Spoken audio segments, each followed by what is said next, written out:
Bonjour les gens et bienvenue dans cette nouvelle vidéo Achat Manga. Ça fait extrêmement longtemps que j'ai pas fait ce genre de vidéo parce que j'avais la flemme déjà. Et aussi parce que je préfère mettre en avant l'aspect manga, histoire, etc. et tout dans mes vidéos. Je dis pas que les achats manga c'est chiant, je dis juste que j'ai moins envie d'en faire. Mais quand j'ai envie d'en faire comme maintenant, bah j'en fais. Avant de vous montrer mes achats manga, je vais vous parler d'une petite application sur les téléphones, smartphones et tout ce qui va avec. L'application s'appelle Picomit, c'est une petite application en mode comme Twitter, comme Facebook, c'est un réseau social en fait, mais c'est centré autour des animés, des mangas, enfin autour des passions. Il y aura même du cinéma, du jeu vidéo, il y aura de tout. Tu peux créer toi-même ta propre passion, etc. Je me suis créé mon compte, mon nom c'est Luchisco, je sais même pas si on voit. Donc voilà, Luchisco basique, tu me follow, on parle. On va sans plus attendre passer aux achats, mais je vais encore vous faire chier. Oui, abonnez-vous, un petit pouce bleu, n'hésitez pas à regarder mes anciennes vidéos si vous avez regardé que cet achat manga depuis très très longtemps, ou carrément me proposer des idées et me suivre sur Twitch, parce qu'il y a du contenu sur Twitch, c'est plutôt cool. Bref, achat manga, mois de... Putain, achat manga, merde, il y a plus de mois maintenant. Masterclass, frère. Disons que ce mot à la bouche, faudrait que je les fasse taire. J'ai pas besoin qu'on les bouge. On commence cet achat manga par les éditions Kazé. Alors, petit disclaimer, je n'ai pas acheté ce que je vais vous montrer, c'est la maison d'édition Kazé qui me les a envoyés. Et on va commencer par l'édition Prestige de Fire Punch. Alors, vous connaissez aussi mon amour pour Tatsuki Fujimoto, l'auteur de Chainsaw Man et de Fire Punch. Moi, personnellement, j'ai découvert cet auteur avec ce manga. Bon, moi, mes mangas, ils sont encore là, parce que j'avais déjà l'édition en normale. Hein. L'an dernier, je vous avais présenté l'œuvre en expliquant que c'était un parfait cadeau d'anniversaire pour tout fan de manga. Une édition Prestige est sortie et c'est encore le cas, c'est encore d'actualité. Ce sera même le cas dans 10 ans, 20 ans, parce que l'auteur est un génie. Vraiment, et je blague vraiment pas. D'ailleurs, la vidéo sur Chainsaw Man arrive bientôt. On va revenir en détail sur l'auteur, qui est un génie. C'est un génie, vraiment, il est trop fort. Bref, je l'ai pas encore ouvert. Je vous jure, à chaque fois que j'ai un truc comme ça, j'ai un peu peur, tu vois. Je me dis, c'est trop, c'est trop beau, frère. C'est trop beau. Donc, pour l'instant, je contemple. Et après, je vais relire le manga, tu vois. Et là, je vais devoir l'ouvrir. Je serai obligé. Malheureusement. Je vais reposer ça juste ici. Toujours aux éditions Kazé, je vous avais parlé de Chainsaw Man. Le voici, le dernier tome de cette première partie de ce manga. Chainsaw Man, la première partie est en 11 tomes. La deuxième partie, elle a toujours pas été annoncée. Donc, monsieur Fujimoto, là, faut faire vite, là. On a bien rigolé. Haha, t'es trop fort et tout ça.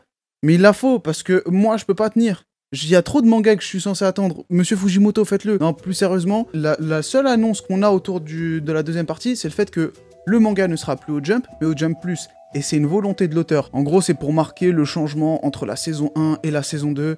Le mec est trop fort. Juste sur ça, tu vois qu'il a des ambitions concernant le manga. Chainsaw Man, je vous l'ai dit tout à l'heure, on en reparlera très bientôt. Enfin, parce que, j'en ai tellement parlé. Oh là là, elle a intérêt à être bien, cette vidéo. Abonne-toi, tu verras si c'est le cas. Clac. Et avant de finir avec les éditions Kazé, on va retrouver Yakuza Réincarnation. Alors techniquement, c'est un isekai, et moi je suis pas fan des isekai, dans le sens où c'est pas le truc que je préfère. Alors, moi personnellement, lui il m'a intrigué. Lui, Yakuza Réincarnation, il m'a intrigué. C'est dans la même veine que les racailles de l'autre monde, où on retrouve un personnage qui est à la base un Yakuza, et qui se retrouve dans un isekai. Mais dans le corps d'une meuf. Peut-être que j'en parlerai en détail sur ma chaîne YouTube ou alors sur Twitch, parce que je compte bientôt parler de manga genre un peu plus approfondi sur Twitch, parce que en vrai mes lives sur Twitch c'était très souvent un bordel. Hier soir j'ai lu Yakuza Réincarnation. Alors en soi, qu'est-ce que j'en pense? Franchement, c'est propre de ouf. Je pensais vraiment que j'allais tomber dans ce type de manga où t'avais juste une intro liée au Yakuza et à l'univers, puis après ça passe directement au milieu Isekai et tous les codes du Furio Underground disparaissent. Et non, le personnage en question qui est un ancien Yakuza qui se retrouve dans un Isekai, il voit des trucs liés à son ambiance underground et tout. Par exemple, à un moment donné, il y a un délire avec les territoires, la drogue, et du coup, lui, il ramène son expertise de Yakuza et il la mêle à cette ambiance Isekai. Donc t'as littéralement un type avec une ambiance furio qui va hagar tout un monde. C'est très stylé en vrai. Aussi bon que les racailles de l'autre monde, c'est dans le même délire. Enfin, c'est dans le même délire. Franchement, je vais pas te mentir. Avant de passer à une prochaine maison d'édition, je voulais vous montrer ce que m'avait aussi envoyé Kazé. Ce sera le calendrier de The Promised Neverland, donc TPN pour les intimes. On va retrouver les 12 mois Parce qu'un calendrier, c'est en 12 mois, du coup. On va passer aux éditions Akata, et on va commencer par Le Siège des Exilés. C'est Bruno, de chez Akata, merci encore Bruno, qui me l'a conseillé. Je me suis dit, putain, c'est un manga en 2 tomes. Les couvertures sont plutôt cool. Moi, vous connaissez, j'aime énormément les mangas courts, parce que il y a 2 choses dans les mangas courts. Soit c'est extrêmement mal géré, soit c'est extrêmement bien géré. La preuve, c'est que j'en ai parlé déjà dans la vidéo où je parle de Quand sonne la tempête. Si vous ne l'avez pas vu, bah allez-y, je parle d'Akata, je parle en plus de ça de Quand sonne la tempête, c'est un peu normal. Et si vous souhaitez encore découvrir un peu des titres de ce genre-là, il y a une vidéo sur Analog Drop. Donc ça, c'était Le Siège des Exilés, pareil, il fait partie de ma pile des lectures. Worms tome 3, j'en ai déjà parlé dans mes précédents achats manga, pardon. Alors, en soi, j'aime beaucoup le SF. Le côté science-fiction, en fait, il est que dans le côté, on va dire, voilà, ça se passe dans le futur, etc. et tout. Mais tu vas retrouver des problèmes sociologiques. Ça se dit problèmes sociologiques? Ouais, des problèmes de société que tu retrouves encore aujourd'hui. Sans spoiler, mais les femmes qui sont dans cet univers-là sont confrontées à du sexisme que tu peux retrouver aujourd'hui, notamment dans le corps médical. Worms tome 3, j'attends vraiment de lire le manga au complet, j'hésite. Soit j'en parle dès maintenant, soit j'attends qu'elle soit terminée, et après, bah voilà, j'aurai une analyse beaucoup plus détaillée de l'œuvre dans sa globalité. Après, en soi, les tomes sont énormes. Ce que tu peux voir avec le tome 1 et 2, ça peut te donner, on va dire, une bonne vision de ce que tu peux voir globalement dans le manga. Et voilà, c'est un manga en 5 tomes, c'est chez Akata. Trait pour trait, pareil, bah ça c'est aussi Bruno qui me l'avait conseillé, pourquoi? C'est une sorte de biographie sur une mangaka qui raconte en gros comment elle est devenue mangaka, quoi. Donc la mangaka en question, c'est Akiko Higashimura. Mon accent n'est pas ouf. Donc les dessins, j'aime beaucoup, ils sont assez cool, drôles par moment. Il est en très peu de tomes aussi, très peu retrait, mais je sais pas combien faudrait que je vois. 5 tomes, voilà, c'est bon, c'est écrit à l'arrière. C'est un manga en 5 tomes. Je me suis pris le tome 1, je me suis dit, je vais lire ça, si ça me plaît, let's go. Teenage Renaissance. Je pense que vous en avez déjà entendu parler, étant donné que le manga a été publié dans le Jump. Pareil, moi en fait, le truc, c'est que j'ai vu tout le monde en parler, je me suis dit, putain... bah, c'est le label What the Fuck, en général c'est des trucs bien What the Fuck, bien drôles, un peu ce genre de délire, donc je me suis dit, ouah, c'est bien What the Fuck, il faut que je le lise. Enfin bref, c'était tout pour les éditions Akata, maintenant on va passer à la suite. Yeah. On va passer aux éditions Mangetsu, et on va passer à Awashi, tome 5. Bordel de merde, qu'est-ce que je kiffe ce manga. Quand je vous avais fait la vidéo sur Awashi et Blue Lock, j'étais sur une base de, voilà, c'est des mangas sur le foot, faites votre choix. Moi personnellement, j'ai pris les deux, et là clairement, ce manga... En fait, Awashi... Je préférais légèrement Awashi pour une seule chose. Le côté à l'ancienne, un peu, enfin, à l'ancienne dans le style du dessin. Mais le côté tranche de vie dans ce manga, il est énorme. Il change la donne du manga, en fait. C'est pas que un manga de foot, en vrai. C'est vraiment un manga de foot basé sur la psychologie d'un footballeur et de ce qui l'entoure. Et c'est ouf. Sa famille, ses potes, sa façon de jouer. Il y a un truc qui fait que même toi, quand tu lis le manga, tu te remets en question. Ou alors, tu te sens directement concerné dans plein de choses, tu vois. Bon, personnellement, j'ai 25 ans, le foot, c'est cuit. Mais il y a des trucs où tu peux te mettre à sa place. Enfin, sans spoiler, il y a une relation entre Awashi, Aoi Ashito et sa mère. Bah, moi, je me mets à sa place, tu vois. Moi, personnellement, avec mon père, je me mets à sa place, tu vois, parce que bah, il a envie de faire les choses bien pour son père. Son père a envie de... Enfin, sa mère veut faire les choses bien pour son fils. Lui, il veut faire les choses bien pour sa daronne. Mais ils se le disent pas, en fait. Et moi, je me sens directement concerné dans ce genre de truc. Franchement, je vous le conseille. Si vous n'avez pas sauté le pas avec Awashi, qu'est-ce que vous attendez? C'est un des mangas de sport. Ah, c'est un des meilleurs mangas de sport actuellement, il n'y a pas de doute, clairement. Après, toute catégorie confondue, je peux pas trop vous dire, j'en suis qu'au tome 5, mais on va voir comment ça évolue, mais c'est un gros banger. Voilà, maintenant on passe à la suite, mais on va rester aux éditions Mangetsu.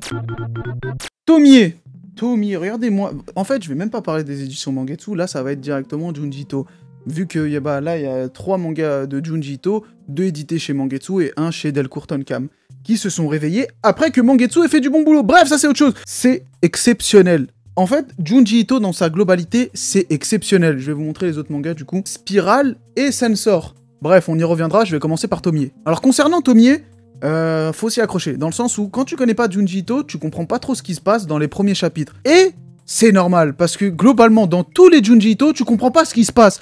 Mais t'es attiré par le côté un peu what the fuck de ce personnage, qui est Junji Ito. À la base, ce mec était un dentiste, et après il est devenu mangaka. J'aime beaucoup son style, mais dans Tomie, on n'a pas forcément de gros liens entre chaque chapitre, mais il y a un petit lien qui fait que Si tu n'as pas suivi les précédents chapitres, tu peux suivre tranquillement le manga. Et si tu as suivi les précédents chapitres, tu peux suivre tranquillement le manga. Mais il faut le prendre l'œuvre dans sa globalité. Et puis voilà, on va passer aux autres, donc Sensor et Spiral. Je vais d'abord parler de Spiral et ensuite de Sensor. Spiral, c'est l'inverse de Tomie dans le sens où, au début, t'es obligé de suivre l'histoire. T'es obligé, parce que c'est une histoire qu'il faut prendre dans sa globalité. C'est-à-dire du premier chapitre jusqu'au dernier. Il y a une fin, il y a un milieu, il y a un début. Alors, moi, le seul point, mais un tout petit peu négatif dans Spiral, pardon, que j'ai pu lire, que j'ai pas trop apprécié, c'est que l'un des personnages, quand ça part complètement en vrille, elle met du temps à réagir. C'est au début, il y a des trucs complètement what the fuck qui se passent dans la ville, et le lendemain, tranquille, elle va à l'école, elle boit un café, alors que la veille, t'avais lui, il a fait un truc de ouf. Et c'est à la toute fin du manga, quand c'est le bordel complet, qu'ils se disent il faut faire un truc là.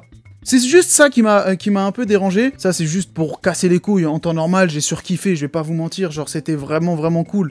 Et je vous le conseille. Donc, pour l'instant, Tomie, c'est du haut de tableau. Ensuite, Sensor en deuxième. Spiral en deuxième. Et Sensor, on va y venir tout de suite. J'ai apprécié, mais pas de ouf. Je vais m'expliquer. Sensor est le manga le plus récent de Junji Ito. Alors, en soi, ça veut pas dire que c'est pour ça que c'est moins bon. Mais moi, je le savais pas. Je me suis dit, bon, ça doit être un manga qui doit être... Enfin, je sais pas si c'était le plus récent. Mais tu vois que c'est le plus récent dans le sens où, ça y est, le mec, il a puisé, il a mis toutes ses ressources. Moi, je trouve que c'est moins what the fuck. On est moins sur du Junji Ito, sur lequel on a pu s'habituer. Ça reste du Junji Ito, c'est différent, c'est beau, ça reste très beau. C'est d'ailleurs il a un très beau coup de crayon, j'aime énormément. Et voilà, genre, je suis resté sur ma faim. Après, bah, quand tu vois la taille du manga, forcément, c'est différent des deux mastodontes que je viens de vous présenter. Mais c'était pas mauvais. Juste que, si vous commencez Junji Ito par ce manga-là, vous n'allez pas apprécier votre lecture. Il faut d'abord consommer soit Tomie, soit Spiral, soit Dio. Il me semble qu'il y a Dio qui est sorti. Ouais, ils l'ont ressorti Delcourt. Ou alors carrément les histoires courtes qui arrivent aussi chez Mangetsu. Là, à ce moment-là, vous pouvez commencer Junji Ito par ce tome-là. Personnellement, commencer par Tomie ou Spiral, c'est pour moi les deux meilleurs, donc un des deux, c'est parfait. Mais Sensor, par exemple, Alt Manga, il a commencé par Sensor, forcément, il a pas apprécié le personnage. Lui, il a une vision très négative de Junji Ito. Alors que moi, je kiffe. Bref, j'ai trop parlé de Junji Ito. Bref, on passe à la suite. Tout à l'heure, je vous ai parlé de Awashi. Bah là, on a Blue Lock, le tome 5. Blue Lock, c'est plutôt cool, j'aime beaucoup. En fait, l'utilisation du football dans ce manga est différente de ce que tu peux retrouver dans les mangas classiques, de sport en général. Le sport, c'est quelque chose de cool, dans le sens où, voilà, t'as des coéquipiers, faut être collectif, etc. Dans Blue Lock, le foot est une arme. Et cette arme va te permettre de dépasser les autres. Donc, c'est-à-dire qu'il faut que tu sois plus fort que les autres, non pas pour atteindre tes rêves, mais pour dépasser les autres, les éliminer et être le seul. Une sorte de battle royale. Et dans ce manga-là, t'as des mecs qui s'apprécient de ouf, et à la fin, un clac, qui se retrouvent à se mettre dessus. Mais bref, j'aime énormément l'aspect survie qu'on retrouve dans Blue Lock. Est-ce que je vous le conseille? Oui. Surtout si vous n'êtes pas fan de sport, parce que l'aspect sportif est, je trouve, secondaire dans ce manga, mis à part sur 2-3 trucs, on va pousser l'analyse autour du foot moderne, autour du foot actuel, donc si vous n'êtes pas fan de foot, vous n'avez pas trop capté ou pas trop apprécié, ça dépend, mais je trouve que si vous aimez énormément le football, classique bien, etc. et tout, foncez sur Awashi. Si vous n'êtes pas trop foot, mais que vous aimez bien le sport, foncez sur Blue Lock. Même si je trouve que sur Awashi, le côté extra sportif peut intéresser les personnes qui s'en foutent du foot. On reste aux éditions Pika avec le tome 3, 4, 5, 6 d'Eden Zero, que j'ai eu pour exactement 4,50€ le tome. Ça fait très longtemps que je n'ai pas acheté des mangas d'occasion. Forcément, avec le boom du manga, c'est difficile de trouver des mangas pas chers, et je suis très content d'avoir pu acheter ces mangas pour un peu moins. On se retrouve... à l'époque, un peu avant le Covid, où tu pouvais acheter pour des tomes pas chers pour environ 3-4€. Donc voilà, ça fait plaisir, surtout que Eden Zero, c'est un manga que j'aime beaucoup. Genre, j'ai découvert le tome 1 et 2, et j'ai adhéré tout de suite. Pourtant, je n'aime pas, globalement, Hiro Mashima. J'ai bien aimé Rêve, mais j'ai pas trop aimé Fairy Tail. Alors, il y a quelques clins d'œil par rapport à Fairy Tail, on va retrouver des personnages qui ressemblent à Erza, qui ressemblent à Happy, qui ressemblent... Enfin, à un moment donné, il y a les Horation Seis, direct. Il y a même des gros clins d'œil, mais genre à Fairy Tail. Mais en dehors de ça, ça n'a rien à voir avec Fairy Tail. Et j'ai bien apprécié parce que c'est un peu du space opéra. Enfin, ça s'inspire du space opéra, le fait que ça se passe dans l'espace. Ça se passe dans l'espace. Ouais. Le fait que ça se passe dans un univers spatial. La SF est présente sans trop être présente, donc si vous n'êtes pas trop fan de SF, vous pouvez kiffer. Si vous êtes fan de SF, vous allez surkiffer. J'ai une vidéo qui est prévue dessus parce que bah forcément, un manga qui me surprend alors que je m'attendais à ne pas apprécier, faut en parler. Je vous conseille Eden Zero, je pense que vous allez apprécier, et puis voilà, on va passer à autre chose. Alors aux éditions Kiyun, on va retrouver un auteur que j'aime énormément, et qui je trouve est très sous-coté, et c'est Gutanabe. Pourquoi? Parce que je trouve que déjà, alors regardez à quel point c'est quali, je les ai laissés sous blister. Gutanabe, bah tout simplement il reprend les chefs-d'œuvre de Lovecraft, donc Howard Philip Lovecraft, qui était un écrivain qui était reconnu pour plusieurs titres comme le Cthulhu. Je pense que c'est un personnage que vous connaissez tous, sans forcément connaître H.P. Lovecraft. Les dessins sont propres, l'histoire est ouf, enfin je veux dire, le gars est vraiment trop fort. Moi personnellement, j'ai découvert Gutanabe grâce à mon collègue, et je vous invite à regarder toutes ces vidéos, qui est Ota Noctua, anciennement Ota Culture. Bah forcément, quand j'ai découvert ça et que j'ai lu ça, j'ai surkiffé. Donc là, on a l'appel de Cthulhu, le plus classique, hein. Et on aura juste ici le cauchemar d'Ismouth, juste là. Donc le clochard, j'allais dire. Il est en 2 tomes ou 3 tomes, il faudrait que je recheck, j'ai oublié, il me semble que c'est 2 tomes. Mais en général, c'est des œuvres courtes. C'est des œuvres courtes. Foncez, lisez Gutanabe, ne serait-ce que juste pour votre culture. Le manga est une culture, mais là, vous avez une double culture. Si votre prof vous parle d'un truc, sortez-lui Lovecraft. Il va dire « Waouh, tu connais Lovecraft ? Oh, t'es trop mon pote, toi, faudrait qu'on sorte, boire un verre, etc. » Prenez l'appel du Cthulhu, parce que c'est en 1 tome, et puis voilà. Et après, si vous appréciez, foncez sur les derniers tomes. Il y a le cauchemar d'Ismouth, et il y en a un autre, et j'ai oublié le nom. Il y en a même 2 autres, il me semble. Un qui est marron, un qui est gris. On passe aux éditions Kana avec les reels. Et là, j'ai pas tout, mais je veux tout. Donc j'ai le tome 1, 3, 4, 5, 6, 8, 9, 10, 12, 13, 14. Donc il me manque forcément le 11, il me manque le 5 et il me manque le 7. Et le 2. Le 15, comme je vous l'ai dit, je l'ai, il est juste là. J'ai la flemme d'aller le chercher. Et c'est normal que je me suis pris tout ça, parce que je suis fan de Takehiko Inoue. C'est un de mes auteurs préférés, voire mon auteur préféré. Il est trop fort. Donc on parle de sport, et on parle de l'handisport, et on parle du basket.